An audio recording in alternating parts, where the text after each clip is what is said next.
Bismillahirrahmanirrahim. Assalamualaikum warahmatullahi wabarakatuh. Salam sejahtera dan salam satu Malaysia. Terima kasih Tan Sri Yang Di-Pertua, terima kasih Yang Berhormat Datuk Dr. Johari bin Mat di atas soalan pada Kementerian Perdagangan Dalam Negeri, Koperasi dan Kepenggunaan. Tan Sri Yang Di-Pertua, soalan Yang Berhormat Datuk Dr. Johari ini satu soalan, tapi ada 4 perkara yang perlu diperjelaskan di dalam mengenai dengan hak intelek, dasar persaingan, perdagangan, pengedaran dan juga kepenggunaan.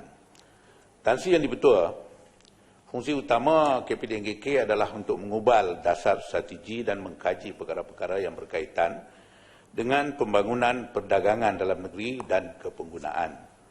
Walau bagaimanapun memandangkan Malaysia mengamalkan sistem ekonomi pasaran bebas dan aktif dalam perdagangan antarabangsa, maka kementerian ini turut terlibat dalam beberapa bidang demi membantu Malaysia menuju ke arah liberalisasi ekonomi di peringkat global.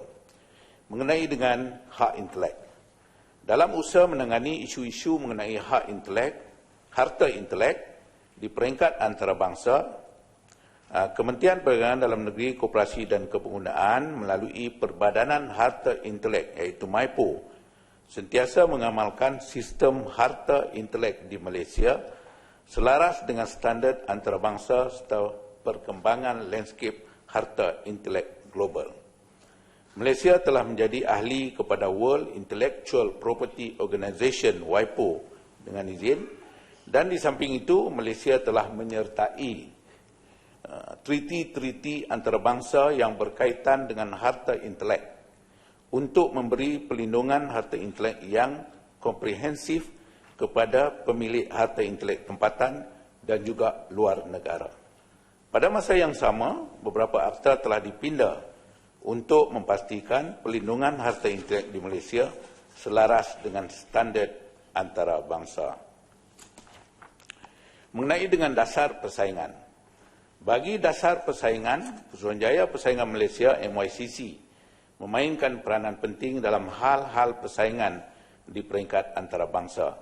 Antaranya adalah mewakili negara dalam ASEAN Expert Group on Competition, iaitu AEGC, dan menjadi anggota tetap kepada International Competition Network, ICN, yang melibatkan hampir 104 negara dari seluruh dunia.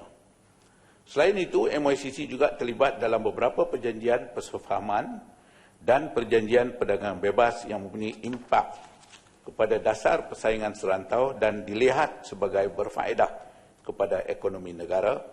Secara ringkas, penglibatan MYCC di peringkat antarabangsa akan mendapat memastikan pelaksanaan Akta Persaingan 2010 dengan lebih efektif selaras dengan mandat dan memastikan pasaran Malaysia kekal, kompetitif dan sihat. Tan Sri Yang Di-Pertua mengenai dengan perdagangan pengedaran. Dalam konteks perdagangan dan pengedaran, Kementerian bertanggungjawab mengawal selia pertumbuhan dan pembangunan perdagangan pengedaran oleh pengusaha asing di negara ini.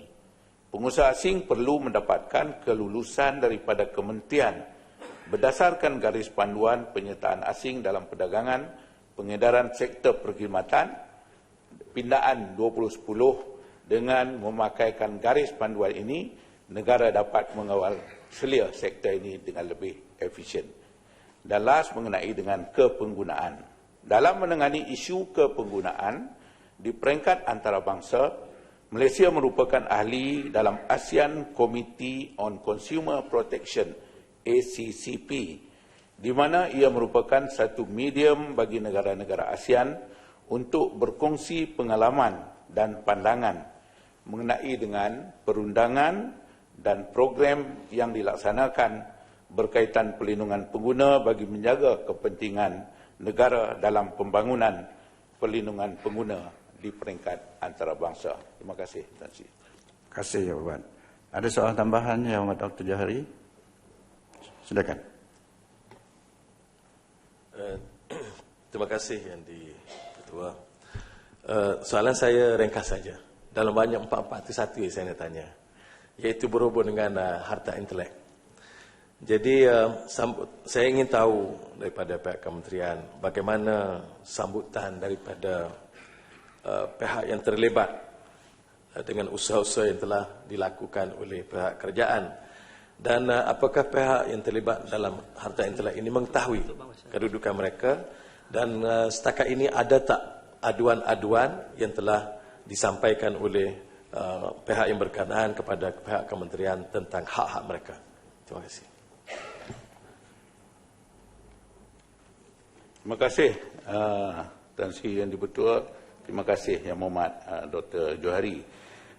Memang kesedaran orang ramai mengenai dengan harta intelek ni sekarang ini masih agak berkurangan. Jadi kita harap dengan penjelasan yang saya sebutkan tadi supaya kesedaran orang ramai terhadap harta intelek ini akan lebih bermula daripada sekarang. Untuk makluman yang berhormat mengenai dengan harta intelek, kita ada 4. Yang pertama mengenai dengan paten, yang kedua cap dagangan, dan ketiga reka bentuk perindustrian, dan yang keempat petunjuk geografi. Dan memang permohonan-permohonan dan mula ada kesedaran daripada orang ramai, dan untuk itu perbandingan bermula pada tahun 2010 paten ini, permohonan untuk mendaftarkan paten ini kita ada 6,464. Tetapi hari ini 2014 telah mencapai 7,760 permohonan mengenai dengan paten, iaitu reka cipta. Mengenai cop dagangan, pada tahun 2010 ada 26,370, tetapi pada tahun sudah 2014 telah pun menjangkau kepada 34,571 permohonan. Mengenai dengan reka bentuk perindustrian, pada tahun 2010 cuma 1,677, tapi pada tahun 2014 telah meningkat 1,882. Dan yang keempat, petunjuk geografi, pada tahun 2010 cuma ada 3 permohonan, dan pada tahun 2014 telah meningkat pada 27. Ini membuktikan bahawa dah mula ada kesedaran dan penambahan permohonan untuk didaftarkan. Terima kasih.